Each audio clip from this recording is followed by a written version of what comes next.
Բարի երեկո, ուղիղ եթերում Ազատության լրատվական կենտրոնն է, այսօր ծրագրում առաջարկում ենք։ Հայաստանը պատասխանել է խաղաղության պայմանագրի ադրբեջանական 12-րդ խմբագրմանը։ Արտգործնախարար Արարատ Միրզոյանը ակնարկում է առաջիկայում կքննարկեն համաձայնեցման, ստորագրման եւ վավերացման հետ կապված հարցերը։ Մոտեցումները համապատասխանում են Հայաստանի արդի մարտահրավերներին, համապատասխանում են մեր խաղաղության օրակարգին։ Գլխավոր դատախազությունը դիմել է ազգային ժողովին պատգամավորներ Հովիկ Աղազարյանի եւ Տարոն Մարգարյանի նկատմամբ քրեական հետապնդում սկսելու միջնորդագրերով։ Երրորդ նախագահ Սերժ Սարգսյանին նոր մեղադրանք է ներկայացվել առանձնապես խոշոր չափերով յուրացումից մինչև խոշոր չափերով փողերի լվացում։ Վաշինգտոնի եւ Մոսկվայի ներկայացուցիչները կհանդիպեն պարզելու, արդյոք Ռուսաստանը համաձայն է 30-օրյա հրադադարի վերաբերյալ Վաշինգտոնի առաջարկին, որը Կիևը արդեն ընդունել է։ Վրաստանի նախկին նախագահ Միխայիլ Սաակաշվիլին դատապարտվեց 9 տարվա ազատազրկման, երկու այլ գործերով նա նաև 6 տարվա ազատազրկման է դատապարտված։ Yes, we check it. Այո, ստուգել էինք, մեծ ռիսկ չկար, որովհետև ձյունը քիչ էր։ Իսպանացի լեռնագնացները Արագածի հյուսիսային գագաթին ձնահյուսի տակ են մնացել, 8 փրկվել են, 1-ը մահացել։ Նախ հայ-ադրբեջանական զարգացումների մասին արտգործնախարար Արարատ Միրզոյանը այսօր հայտնեց, որ Երևանը արդեն պատասխանել է Բաքվից ստացած խաղաղության պայմանագրի 12-րդ խմբագրմանը։ Ավելի վաղ հաղորդվել էր, որ կողմերը դեռևս չեն համաձայնեցել միմյանց նկատմամբ միջազգային հայցերը հետ կանչելու եւ սահմանին երրորդ երկրների ներկայացուցիչներ չտեղակայելու կետերը։ Հայաստանի գլխավոր դիվանագետի փոխանցմամբ առաջիկայում հնարավորություն կունենան ադրբեջանական կողմի հետ քննարկել համաձայնագրի ոչ միայն համաձայնեցման, այլ նաև ստորագրման վավերացման հետ կապված բոլոր հարցերը։ Հայաստանը հայտնել է իր մոտեցումը ադրբեջանական 12-րդ առաջարկի վերաբերյալ։ Այսօր հայտը արեց արտգործնախարար Արարատ Միրզոյանը չհստակեցնելով, արդյոք Երևանի դիրքորոշումը նույնն է մնացել։ Կա 17 հոդված, 15 համաձայնեցված է, 2-ը չհամաձայնեցված։ Հայաստանի նախորդ առաջարկները ուղարկելուց հետո վարչապետն ընդհանուր գծերով բացահայտել էր նախագծի 2 չհամաձայնեցված հոդվածներին հայկական մոտեցումները, որ Երևանի համար ընդունելի է խաղաղության պայմանագրի ստորագրման պարագայում միջազգային հայցերից փոխադարձաբար հրաժարվելը, սահմանազատված հատվածներում էլ դիտորդներ չտեղակայելը։ Բայց պայմանագիրը ստորագրված չէ, նշանակում է Ադրբեջանը անհամաձայնություններ ունի, մասնավորապես ինչպիսի հայկական կողմը չի բացահայտում։ Ազատությունը արտգործնախարար Միրզոյանից այսօր հետաքրքրվեց հայկական մոտեցումները փոխվել են, արդյոք Երևանը համաձայն է հայցերը հետ քաշել նախքան պայմանագրի ստորագրումը։ Երևույթները, որոնք դուք նշեցիք եւ մի շարք այլ հարցեր, քննարկվում են խաղաղության պայմանագրի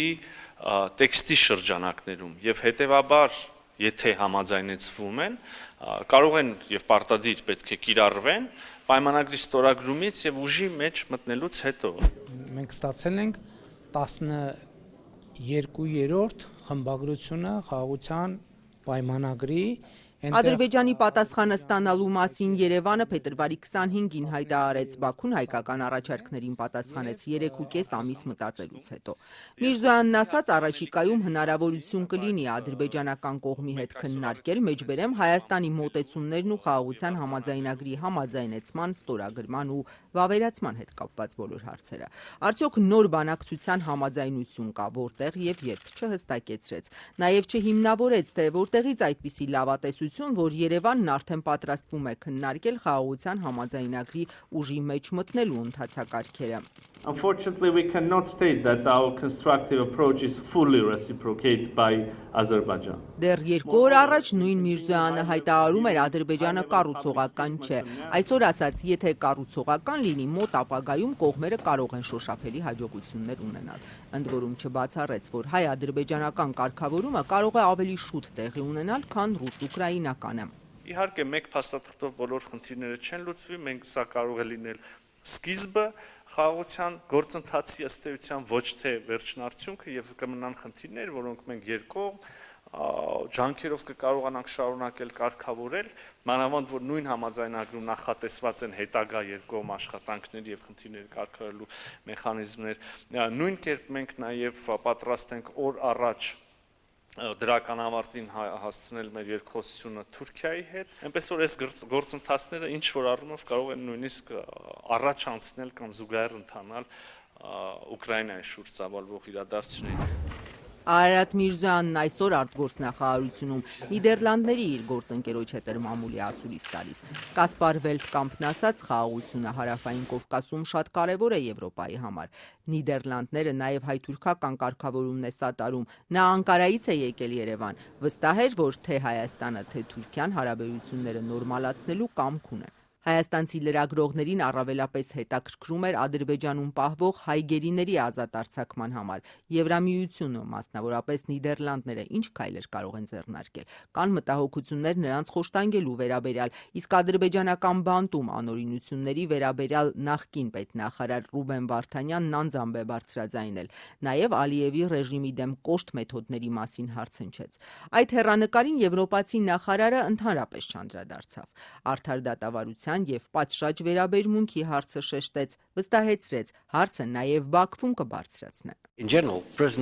Ընդհանրապես մենք կարծում ենք, որ գերիները պետք է միջազգային չափանիշներին համապատասխան հավուր պատշաճի պաշտպանված լինեն ու ունենան արդար դատավարության իրավունք։ Նիդերլանդներն ու Եվրոպական միությունը կշարունակեն առաջ մղել այս հարցը։ Այն մեր ուշադրության կենտրոնում է։ Հայաստանն ու Նիդերլանդներն այսօր ռազմավարական գործընկերության հռչակագիր ստորագրեցին։ Միրզոյանի խոսքով փաստաթուղթը ընդգրկում է բազմաթիվ ոլորտներ, այդ թվում քաղաքական ու տնտեսական կապերի ամրապնդում, ենթակառուցվածքներ, կիբերանվտանգության ոլորտում համագործակցության խորացում, ժողովրդավարական ինստիտուտների ամրապնդում, արդարադատության եւ իրավունքի գերակայության խթանում։ Հոլանդացի նախարարը հստակեցրեց, փաստաթուղթը ռազմական համագործակցություն չի ենթադրում։ Ասաց հայ գործընկերոջը վստահեցրել է, որ Նիդերլանդները պատրաստ է աջակցել Հայաստանի տնտեսական դիմակայունությանը Ռուսաստանից կախվածությունը նվազեցնելու նպատակով։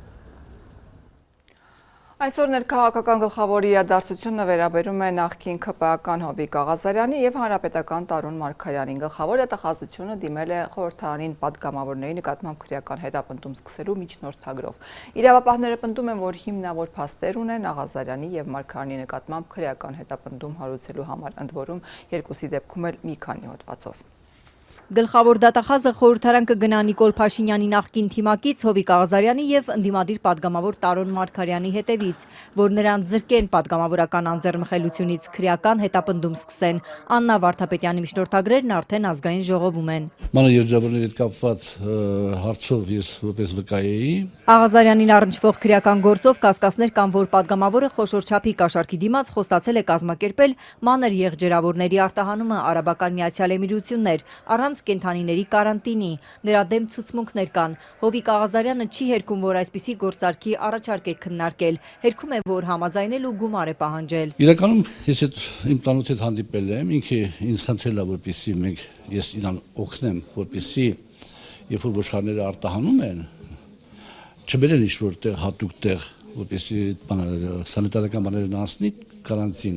որովհետև այդ ընթացքում քաշ են գցում ոչխարները, այլ եթե կարելի է այդ ծառայությունները գնան տեղում այդ ամեն ինչն անեն, որպեսզի քաշ չգցի։ Ըստ քրեական գործի քաղաքացիներ Սլավիկ Կարապետյանն ու Աշոտիկ Ամավոսյանը հանդիպել են Սևանում իշխանական պատգամավոր Հովիկ Աղազարյանին ու առաջարկել $200-ից $300,000 այդ գործը կազմակերպելու համար։ Աղազարյանն էլ համաձայնել է։ Ցուցմունք տվողները ըստ դատախազության պատմել են, թե հետո էլ ազգային ժողովի հարևանությամբ Սիրահարների այգում են հանդիպել ու Աղազարյանը վստահեցրել է, թե սննդի անվտանգության տեսչության պաշտոնյաների հետ արդեն պայմանավորվել է ու պահանջել $100,000։ Օրեր հետո իրենք Աղազարյանին $20,000 են առաջարկել, խոստանալով մնացածը հետո տալ։ Աղազարյանն էլ հրաժարվել է, պատճառաբանելով, թե քիչ է։ Հաջորդ հանդիպանը 1-2 օր հետո ես ասեցի, որ չէ, օրենքի խիստ կարգավորում է եւ պարտադիր պետք է ծառայություն արվի եւ վերջ։ Հիմա իրանք իրար մեջ ինչ են ասել, ինչ չեն ասել, այդ իմ Էմիրատների ներկայացուցիչի հետ բան եւ այլ, ես ստացեն տեղյակ չեմ։ Ըստ քրեական գործի ցուցմունքների արժանահավատ լինելը հաստատվել է հեռախոսազանգերի վերծանմամբ, թե կողմերի զրույցների ժամերն ու հանդիպման վայրերը համընկել են։ Հիմնավոր չի, իմ մոտ իմ տրամադրության տակ գտնող փաստաթղթերով բնականաբար ես կհիմնավորեմ, որ հիմնավոր չի, բնականաբար կհիմնավորեմ եւ կամ վարույթնակացնող մարմինը երբ մեղադրանքն առաջադրի կամ եթե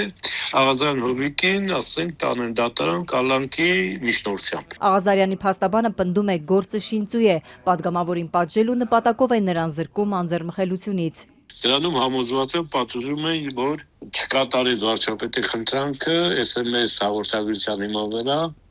падգամավորական մանդատը ցած չդրեց։ Падգամավորի ու իշխող թիմի հարաբերությունները լարվեցին անցած տարեվերջին, երբ վարչապետը խնդրել էր մանդատը վայր դնել։ Աղազարյանը մերժեց, հետո նրան հեռացրին խմբակցությունից ու կուսակցությունից։ Նիկոլ Փաշինյանն ու նրա թիմը հայտարարել էին, թե Աղազարյանը փակ քվեարկությունից գաղտնի տեղեկություններ է հայտնել լրատվամիջոցներին։ Քրեական գործ կա այս հայտարարությունների հիման վրա, ենթադրյալ պետական գաղտնիք հրապարակելու հոդվածով։ Վարչապետը խորհրդարանում էր հայտարարել, Աղազարյանին մանդատից զրկելու լծակներ պետք է գտնվեն։ Այս գործից ամիսներ են անցել ու Աղազարյանին անգամ հարցաքննության չեն կանչել։ Քաղաքական, բարոյական եւ այլ լծակներ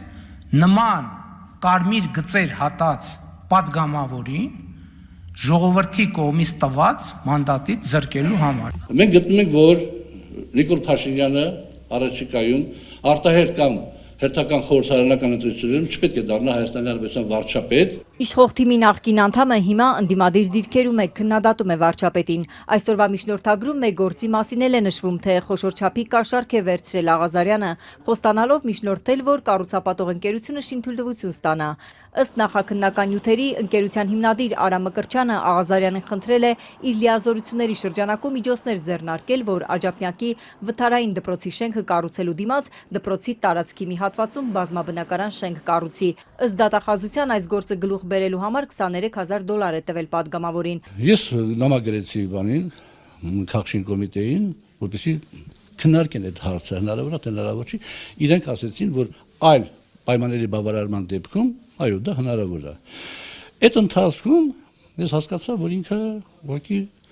աֆյորա է անում։ Գործը գլուխ չի եկել ու Աղազարյանը փողը չի վերադարձրել։ Աղազարյանը հերքում է, որ $23,000 ստացել է, ասում է $8,000 պարտք է եղել, վերադարձրել է։ Ուրիշ ճանապարհով ես 8,000 վերադարձրեցի այդ մարդուն գրավոր եւ այլ մարդը կվկայի, որ պարտքը։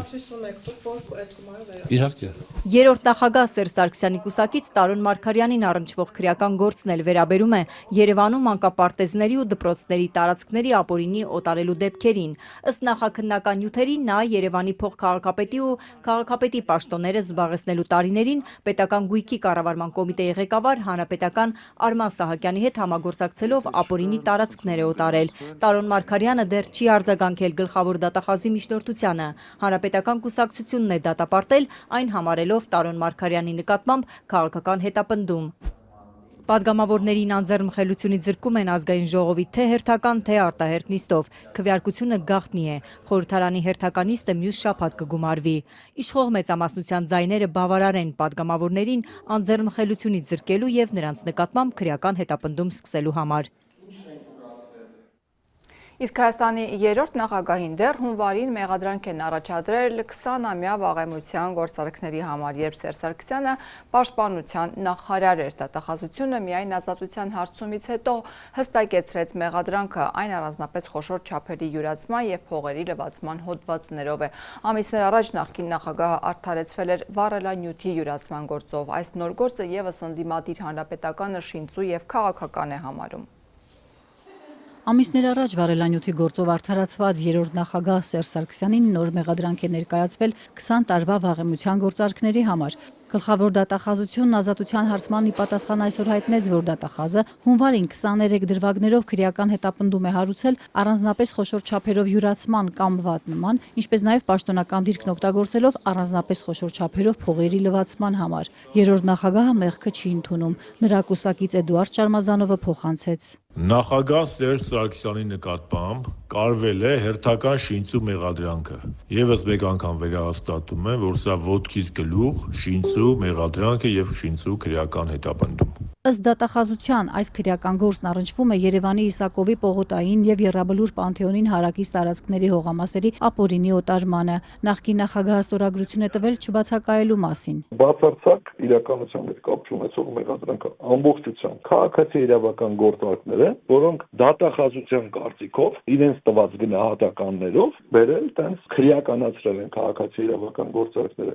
Պարոն նախագահը եղել է պաշտպանության նախարար, ինչպես հիմա այնպես էլ առաջ պետության սեփականություն հանդիսացող գույքեր օտարվել են։ Դատախազությունը ըստ իր ճաշակի օտարման գործարքները որակել է որպես քրեական օրենսգրքի այս կամ այն հոդվածով։ Երրորդ նախագահի փաստաբան Ամրամ Մակինյանն Ազատությանը փոխանցեց, այդ հողամասերը բավականին հեռու են Եռաբլուրից, մեծ մասը դիմացի մայթին են։ Բացարձակ իրականության հետ կապ չունեն փաստական առումով, որովհետև այդ հողատարածքները բավականին մեծ հեռավորության վրա են Եռաբլուր զինվորական պանթեոնից, սա ընդգծում են հուզական ֆոն, ստեղծելու այդ տպավորությունը հանրության մոտ իրականություն ներկայացնելու համար, սա բացարձակ ապատերեկատվություն է։ Ըստ փաստաբանի, խոսքը 2005 թվականի գործարքների մասին է, երբ Սերժ Սարգսյանը պաշտպանության նախարարն էր եւ հողամասերը վաճառել է կառավարության որոշման հիման վրա։ Բոլորս էլ գիտենք, որ քաղաքացի իրավական գործարքները այսօր դատախազությունը գնահատում է որպես փողերի լվացում։ Մակինյանը նշեց, որ երրորդ նախագահին մեղադրում են այդ հողամասերը շուկականից ցածր գնով վաճառելու համար, մինչդեռ պաշտպանական կողմը պնդում է, որ դրանք օտարվել են այդ ժամանակ գործող իրական գներով։ Մակինյանը չասաց, թե ի վերջո ում են օտարվել այդ հողամասերը,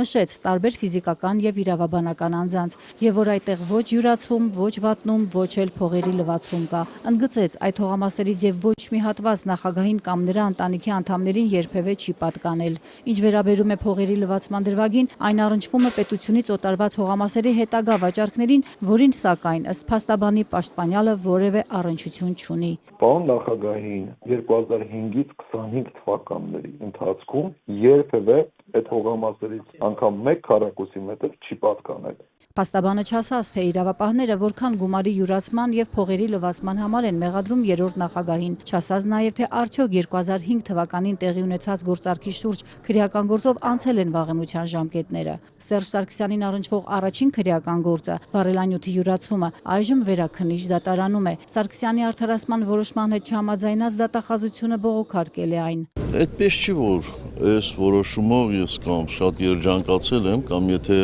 այլ որոշում լիներ, ես դի ողբերգություն ապրեի, նաև հաշվի առնելու այն հանգամանքը, որ արարքի վաղեմության ժամկետը շատ վաղուց արդեն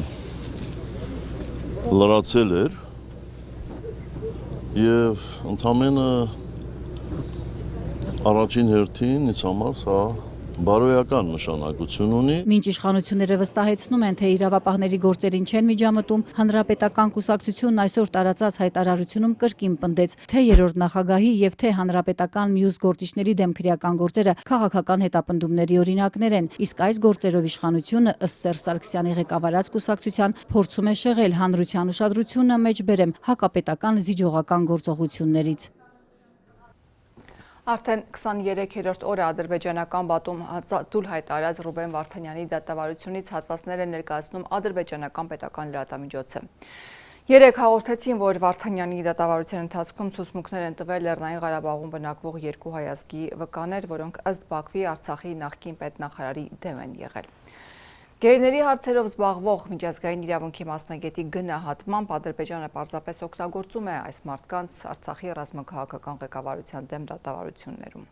Ադրբեջանն օգտագործում է Ղարաբաղում բռնի տեղահանությունից հետո առողջական խնդիրների պատճառով մնացած հատուկենտ հայերին, նրանցից ցուցմունքներ կորզելով Արցախի ռազմաքաղաքական ղեկավարության դեմ դատավարություններում, ասում է գերիների հարցերով զբաղվող միջազգային իրավունքի մասնագետ Սիրանուշ Սահակյանը։ Երեկ Ադրբեջանի պետական Ազերթաչ գործակալությունը հրապարակեց Արցախի նախկին պետնախարար Ռուբեն Վարդանյանի դատավարության մանրամասները,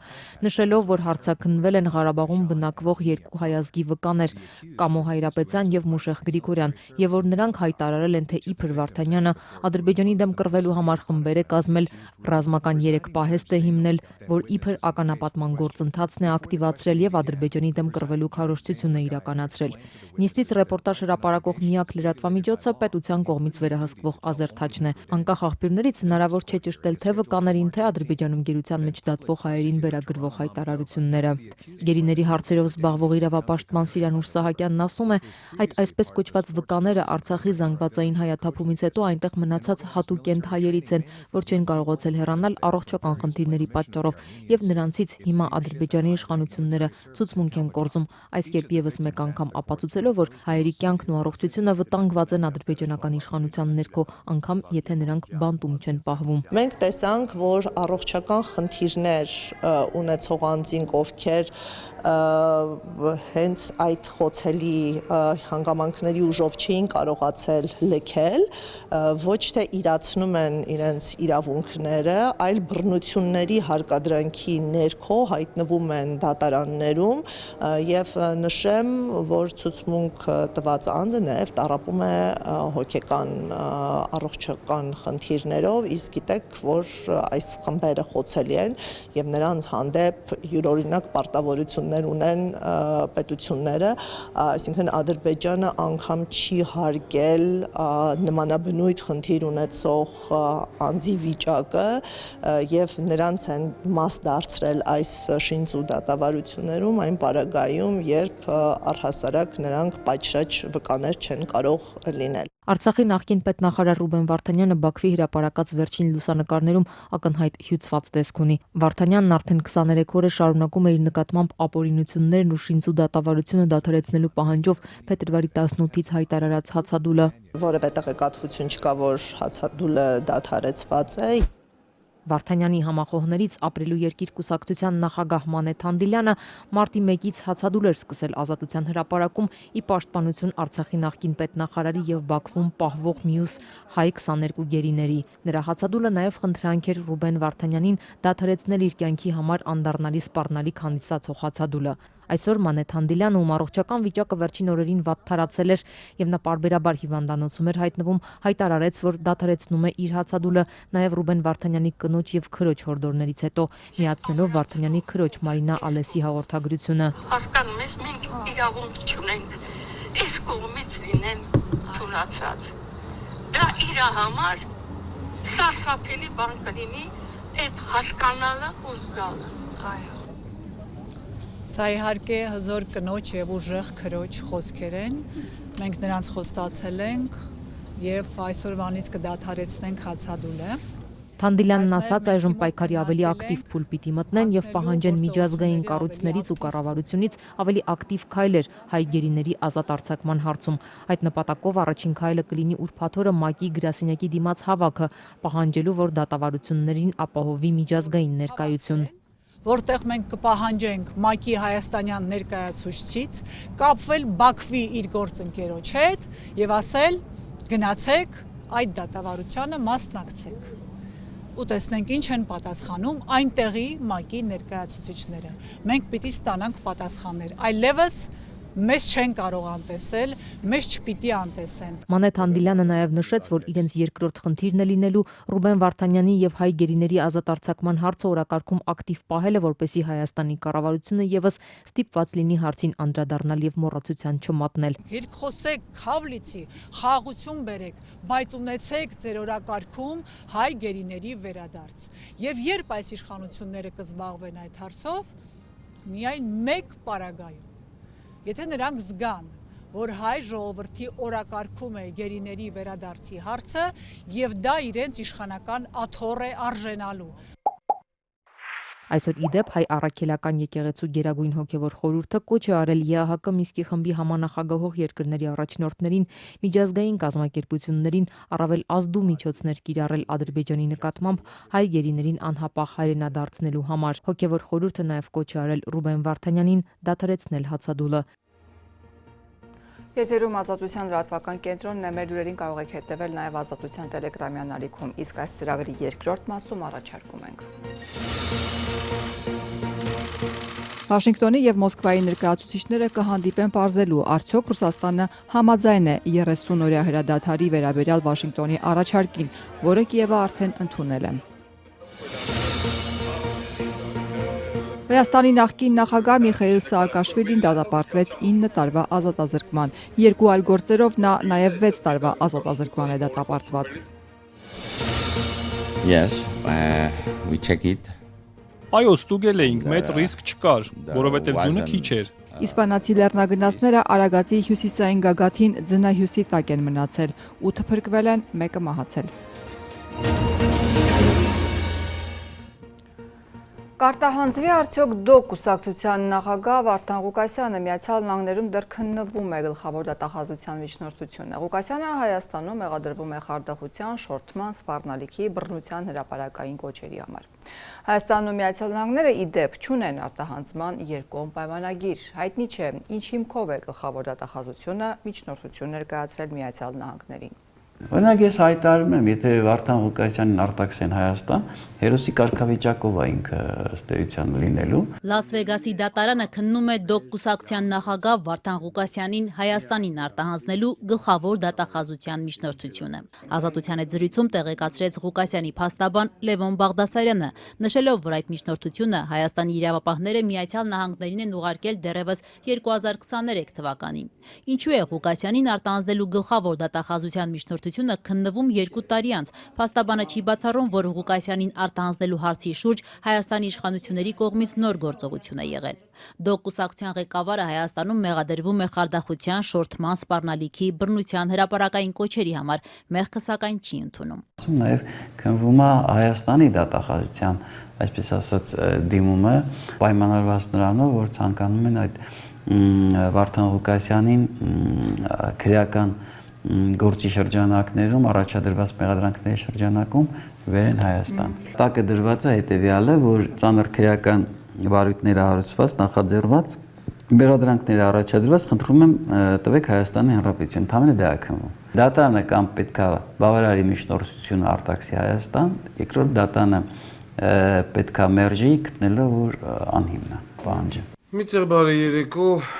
միտեղ բարելույս։ ԱՄՆ մաքսային եւ միգրացիայի վարչության համաձայն Վարդան Ղուկասյանը ձերբակալվել է փետրվարի 20-ին միգրացիոն գործընթացի շրջանակներում։ Կալանավորման պատճառն ըստ ամերիկյան կողմի հետևյալն է. Ղուկասյանը դեռևս 2022-ի փետրվարի 19-ին մուտք է գործել Միացյալ Նահանգներ, սակայն մուտքի պայմաններով նախատեսված ժամկետում չի լքել երկիրը։ Այժմ ըստ Ղուկասյանի փաստաբանի Լաս Վեգասի դատարանը պետք է 2 որոշում կայացնի. նախ թե արդյոք Ղուկասյանը խախտել է ԱՄՆ միգրացիոն կարգը եւ թե արդյոք հիմնավոր է նրան արտահանձնելու Հայաստանի իշխանությունների միջնորդությունը։ Այդ ռիսկը կա, ճիշտ է, որ նա կարող է արտաքսվել։ Ցանկացած գործառույթների մեջ կա ռիսկ, անգամ ընդունված է կարծել, որ ասում են գնում ես գույրաղիքդ վիրահատելու, դա եւս ասենք որոշակի ռիսկ է պարունակում։ Ամերիկյան դատարանը ԴՕԿ կուսակցության ղեկավարի կալանավորումից հետո անցած 20 օրերի ընթացքում 2 նիստ է անցկացրել։ Ղուկասյանի շահերը պաշտպանող 4 ամերիկացի փաստաբանների խումբը մինչև մարտի 17-ը դատարանից ժամանակ է խնդրել գործի բոլոր նյութերը ներկայացնելու համար։ Փաստաբանական խումբը նաև դիմել է հատուկ փորձագետի օգնությանը Ղուկասյանի գործով անկախ եզրակացություն ստանալու եւ այն դատարանին ներկայացնելու համար։ Փաստաբան Լևոն Բաղդասարյանն առայժմ փակագծեր չի բացում, թե անկախ մասնագետի եզրակացությունը կոնկրետ որ հարցին է վերաբերում։ Եթե դատարանը բավարարի ԴՕԿ կուսակցության ղեկավարին արտահանձնելու գլխավոր դատախազության միջնորդությունը, ինչ ընթացակարգով է այն տեղի ունենալու, արդյոք հատուկ խումբ է մեկնելու ԱՄՆ նրան Հայաստան բերելու համար։ Փաստաբան Լևոն Բաղդասարյանը շեշտում է, քանի դեռ չկա ուժի մեջ մտած դատական ակտ, հայաստանյան իրավապահների խումբն ԱՄՆ-ում անելիք չունի։ Բարև ձեզ, սիրելի հայրենակիցներ։ Շուրջ 20 օր եթերից անհետացած Վարդան Ղուկասյանն օրերս ուղերձ հղեց կալանավայրից, նախ տեղեկացնելով, որ իր որոշմամբ ԴՕԿ-ը չի մասնակցի Գյումրու ավականու ընտրություններին։ Ղուկասյանը նաև հորդորել էր որևէ դրամահավաք չիրականացնել, պնդելով իրեն գումար պետք չէ եւ որ ինքը հավաքած գումարներից որևէ բան չի ստացել։ ԴՕԿ կուսակցության ղեկավարն ընդամենը մի բան էր խնդրել։ Միակ խնդրանքս այն հայերից, որոնք որ բնակվում են Միացյալ Նահանգներում, հոգ տանել իմ մոր Սուսաննա Ղազարյանի առողջության մասին։ Իմ մարտական ոգին տեղում է, ինձանից է կախված ողջ հայ ժողովրդի Հայաստանի ճակատագիրը։ Բարև ժողովուրդ։ Ես Տոգի մաման եմ։ Համացանցում տարածվեց նաև Վարդան Ղուկասյանի մոր կոչը, որտեղ նա էլ հորդորում էր դադարեցնել որդու ղեկավարած կուսակցության դեմ իրականացվող արշավները։ Հիմա պետք է անդրադառնամ։ Առայժմ հայտնի չէ արդյոք մարտի 17-ին նախատեսվող դատական նիստում Լաս Վեգասի դատարանը ի վերջո որոշում կկայացնի ԴՕԿ կուսակցության ղեկավարի արտահանձնման հարցով։ Իդեպ Հայաստանն ու ԱՄՆ-ն չունեն անձանց արտահանձնման երկկողմ պայմանագիր։ Դեռևս անցած տարի խորհրդանում գլխավոր դատախազ Աննա Վարդապետյանը դժգոհել էր, որ այդ հիմքով Միացյալ Նահանգները մերժել է արտահանձնման Հայաստանի դիմումները։ Մենք Միացյալ Նահանգներին 5 անձ արդեն հանձնել ենք բազմակողմ պայմանագրերի հիման վրա, իրենք ոչ մեկին չեն հանձնել։ Մենք պահանջում ենք եւ մերժում ենք ստանում ամեն անգամ։ Քանի որ Հայաստանն ու ԱՄՆ-ն չունեն արտահանձնման երկկողմ պայմանագիր, ինչ հիմքով է գլխավոր դատախազությունը միջնորդություն ներկայացրել ԱՄՆ-ին Վարդան Ղուկասյանին Հայաստանին արտահանձնելու համար, կառույցից խնդրեցին հարցը գրավոր ուղարկել։ Կհամաձայնի արդյոք Մոսկվան Վաշինգտոնի 30-օրյա հրադադարի առաջարկին, որին արդեն հավանություն է տվել Կիևը։ Ի պատասխան Վաշինգտոնը այսօր վերականգնեց հետախուզական տվյալների տրամադրումը Ուկրաինային, որ դադարեցվել էր Սպիտակ տան հայտնի սկանդալից հետո։ Վաշինգտոնից ուղիղ ասում են, որ հիմա գնդակը Ռուսաստանի դաշտում է։ Մոսկվա սակայն դեռ չի շտապում պատասխանել։ Միացյալ Նահանգների եւ Ուկրաինայի դիվանագետների երեկվա հանդիպումից հետո Վաշինգտոնը վերսկսել է Կիևին ռազմական օգնության մատակարարումներն ու հետախուզական տվյալների տրամադրումը, որ դադարեցվել էին Սպիտակ տանը նախագահներ Թրամփի եւ Զելենսկու սկանդալային հանդիպումից հետո։ Ուկրաինան երեք համաձայնել էր 30-օրյա հրադադարի առաջարկին պայմանով, որ Ռուսաստանը եւս կընդունի այն։ Եվ այժմ գլխավոր հարցն այն է, թե ինչ կպատասխանի Մոսկվան։ Միացյալ Նահանգների նախագահն այսօր հայտարարել է, որ առաջիկա օրերին գուցե այս շաբաթ կխոսի նախագահ Պուտինի հետ, ապա հույս հայտնել, որ նա եւս կհամաձայնի։ Hopefully President Putin will agree to that also. And we can get this show on the road. We can get Ըստ իս հրադադարը շատ կարևոր է։ Եթե կարողանանք հասնել նրան, որ Ռուսաստանը համաձայնի, հիանալի կլինի։ Եթե չկարողանանք, պատերազմը կշարունակվի եւ մարդիկ կսպանվեն, շատ մարդիկ։ Սաուդյան Արաբիայում երեք կայացած բանակցություններից հետո ԱՄՆ պետքարտուղարն ասաց, որ գնդակն արդեն Ռուսաստանի դաշտում է։ Այսօր Մարկո Ռուբիոն նախ տեղեկացրեց, որ Մոսկվայի հետ կշփվեն վաղը, ապա Ռուսաստանին կոչ արեց լրջորեն մտածել մարտական գործողությունները դադարեցնելու մասին։ Նաև հավելեց, դրական պատասխանն իսկական առաջընթաց կլինի։ Եթե պատասխանը ոչ լինի, ապա ակնհայտ է, որ պետք է վերագնահատենք մեր դիրքորոշումը գլոբալ մակարդակում եւ փորձենք հասկանալ նրանց իրական մտադրությունները։ Մոսկվայից առայժմ չեն շտապում հստակություն մտցնել, Կրեմլի խոսնակն ասել է, ոչինչ մեկնաբանել չեն կարող, քանի դեռ Միացյալ Նահանգներից մանրամասն տեղեկություն չեն ստացել բանակցությունների մասին։ Առաջիկայում Պուտինի եւ Թրամփի հեռախոսազրույցը Դմիտրի Պեսկովը չի բացառել։ Պեսկովը նշել է, որ ռուսական զորքը շարունակում է առաջխաղացումը Կուրսկի շրջանում, յետ վերցնելով տարածքները, որոնք անցած տարվա անսպասելի հարձակման ժամանակ անցել էին ուկրաինական վերահսկողության տակ։ Արևմտյան լրատվամիջոցներն իրենց հերթին գրում են, որ եթե առաջխաղացման այս տեմպը պահպանվի, ապա ուկրաինական զորքը շուտով կարող է դուրս մղվել Կուրսկից։ Նախագահ Զելենսկին այսօր հայտարարեց 30-օրյա հրադադարն անհրաժեշտ է խաղաղության ծրագիրը կազմելու համար, որի ընթացքում կարող են քննարկվել նաև անվտանգության երաշխիքները։ Իսկ Մոսկվան իր պատասխանով ցույց կտա, թե արդյոք ուզում է խաղաղություն։ Հիմա հերթը Ռուսաստանինն է, արդյոք ցանկանում է շարունակել իր ագրեսիան Ուկրաինայի դեմ, թե ոչ։ Պետք է հիշել, որ ռուսներն իրենց կպահեն այնպես, ինչպես սովորաբար են անում։ Զելենսկին նաև ասել է, որ ռազմական դրությունն Ուկրաինայում կչեղարկեն միայն պատերազմի ավարտից եւ խաղաղության ծրագրի բոլոր փուլերի իրականացումից հետո, որոնց համաձայն Կիևը կստանա անվտանգության երաշխիքներ։ Արեգած լեռան ձնահյուսի պատճառով մեկ լեռնագնաց է մահացել, 8 փրկարարների օգնությամբ ուղղաթիռով տեղափոխվել են հիվանդանոց։ Լեռնագնացները իսպանիայի քաղաքացիներ են, վերջիններս առանց հայ ուղեկցողի են եղել։ Արագածի հյուսիսային գագաթի լանջին ձնահյուսի տակ ընկած Իսպանիայի 9 քաղաքացիներից 6-ն այս պահին Սուրբ Գրիգոր Լուսավորիչ բժշկական կենտրոնում է։ Մեկը մահացել է, երկուսը հիվանդանոց տեղափոխվելու կարիք չի ունեցել։ Հիվանդանոցում գտնվողներն էմոցիոնալ ծանր վիճակում են։ Արշավական ընկեր են կորցրել։ Բժշկական միջամտությունների արանքում երեկվա ողբերգական իրադարձությունների մասին 53-ամյա Բալեստեր Ջորդին համաձայնեց պատմել։ Ձնահյուս էր, մենք գրեթե լանջի գագաթին էինք, բոլորս ձնահյուսի մեջ ընկանք։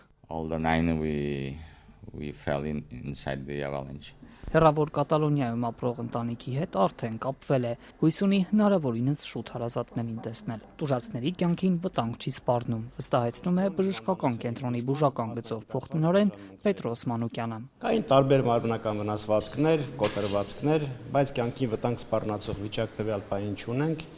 վերակենդանացման բաժանմունքում պացիենտներ չունենք։ Լեռնադահուկային սպորտի իսպանացի սիրահարների խումբը Արագածի ամենաբարձր հյուսիսային գագաթը միայնակ է փորձել հաղթահարել։ Տեղացի ուղեկցորդի ծառայություններից չեն օգտվել։ Նախապես կարծել են, թե մեծ ռիսկ չկա։ Yes, we check it. Այո, ստուգել էինք, մեծ ռիսկ չկար, որովհետև ձյունը քիչ էր։ A lot of risk because there is fewer snow, and yesterday we tried to do the north summit of Aragats. Եվ երեք փորձեցինք Արագածի հյուսիսային գագաթը։ Վերջն այնքան էլ լավ չէր, ինչպես թվում էր։ The last couloir it was not. Իսկ ինչու որոշեցին օտար երկրում նման քայլի դիմել։ We always practice this sport. Մենք մշտապես զբաղվում ենք այս մարզաձևով առանց ուղեկցորդի։ Վերջին 25-ից 30 տարիներին այսպես ենք արել։ 25 or 30 years we used to do it like this. Ես իրանց հանդիպել եմ բանում Արագածի վրա մեր կողմից, ծանոթացել, հարցրել ու ոնց կոնտակտային տվյալներ եմ տվել, խնդրել ու պահանջել եմ, որ զեկուցեն այն տեղերից, որը ես իրանց ցույց եմ տվել, որ կապ կա տեղ, 3G կա։ Իրանք ոնց որ անտեսել են չգրված օրենքները լեռնագնացության ու առանց լեռնային ուղեկցորդի բարձրացել են սար, այդ նույն ձևեր անտեսեցին իմ խնդրանքն ու պահանջը, բայց ես կարողացա ստիպեմ, նրանք իմ համարը գրեն իրենց հեռախոսի մեջ։ Ցավոք թերագնահատեցին մեզ, գերագնահատեցին իրանց ու զոհ տվեցին։ Կատարվածի մասին ահազանգը ստացվել է ժամը 15-ից հետո։ Փրկարարներին դիմել է մինչ այս միջադեպը արշավականներին հանդիպած Մոնթե Հարությունյանը։ Լեռնային ուղեկցորդն այսօր էլ Արագածի լանջերին էր։ Իրադարձությունների հաջորդականությունն է ներկայացնում։ Իրանք բախտը բերել է, որովհետև իրանք գտել են կապ, որը այդ կողմերի համար շատ հազվագյուտ բան է։ Իսպանացիները կատարվածից հետո կարողացել են զանգահարել իր ընկերներից մեկին, զանգերի շղթան ի վերջո իրեն է հասել եւ հենց ինքն է գործի անցել։ Զանգել է փրկարար ծառայություն դիմել Armenian Helicopters ընկերություն, որի ուղղաթիռներն էլ ի վերջո դեպքի վայր հասան։ Ներքին գործերի նախարարության արձագանքից դժգոհ է, վստահ է հնարավոր էր ամեն ինչ ավելի շուտ կազմակերպել։ Այնից ես հասկացա, որ ինձ հարցեր են տալի, որոնց կարիքը չկա, որ գործողությունների են գնում, որոնց կարիքը չկա, ու այդ ընթացքում մի հոգի մահանում է, 3 հոգին էլ մահամերձ են լինում։ Ես նստում եմ տաքսի բյուրականից գնում եմ Արագած գյուղ, հանդիպում եմ մեր լեռնագնաց տղեկի, ինչ որ հայ-ռուսական, փրկարարական ինչ որ նախաձեռնող խմբի ինչ որ ինստրուկտորի, թռիչք արշավային ակումբի 2 ուղեկցորդների։ Հարությունյանի խոսքով վերջին վիրավորին իջեցրել են մոտավորապես ժամը 19-ին։ Այնինչ լեռներում աշխատող ուղեկցորդը պնդում է, այս աշխատանքները պետք էր մի քանի անգամ ավելի արագ անել։ Պատկերացրեք, երբ որ դուք մի երկրում եք ապրում, որտեղ տեխնիկապես հնարավոր է ձեզ փրկել, ու դուք ինչ որ զանգերի ու բյուրոկրատ ինչ որ խնդիրների հետևանքով կորցնում եք ձեր վերջույթներից ինչ-որ մեկը, հոգեկան առողջությունը կամ էլ աստվածչանի կյանքը։ Այն, որ փրկարարական աշխատանքներին նաև լեռնագնացներն են մասնակցել, չի թաքցնում նաև ներքին գործերի նախարարությունը։ Այսօր նրանց նաև Արագած հիդրոէլեկտրակայանի աշխատակիցն է օգնել։ Պետական մարմինը 3 հաղորդել էր, թե մեկ քաղաքացի անհետ կորած է եւ միայն այսօր են նրա դին հայտնաբերել։ Լեռնագնացները մինչդեռ ընդգծում են, ներքին գործերի նախարարությունը սխալ տեղեկություն է հրապարակել, մարմինը 3 արդեն գտել էին, անձը նույնականացրել, փրկարարները սակայն դին չէին իջեցրել։ Արագածի լանջից մարմինն այսօր մոտ 3 կիլոմետր ոտքով են իջեցրել, հետո ամենագնացով մոտեցրել շտապ օգնության մեքենային։ 3 ողբերգությունից հետո միայն հիդրոթերապևտաբանության եւ մոնիթորինգի կենտրոնը հայտարարեց, թե ձյան զանգվածները լեռնային շրջաններում սկսում են ակտիվորեն հալվել։ Ձնահյուսերի վտանգի հավանականությունը մեծանում է ու կոչ արեց խուսափել լեռներ այցելություններից։ Մոնթե Հարությունյանն ասում է, ոչ թե պետք էր հորդորել ընդհանրապես խուսափել, այլ առանց ուղեկցորդների լեռներ չգնալ։ Շարունակեք հետևել լուրերին այցելելով ազատություն.am կայքեջը եւ մեր սոցիալական հարթակներ։ Այսօրվա համար այսքանն ենք, նախատեսել հաջողություն։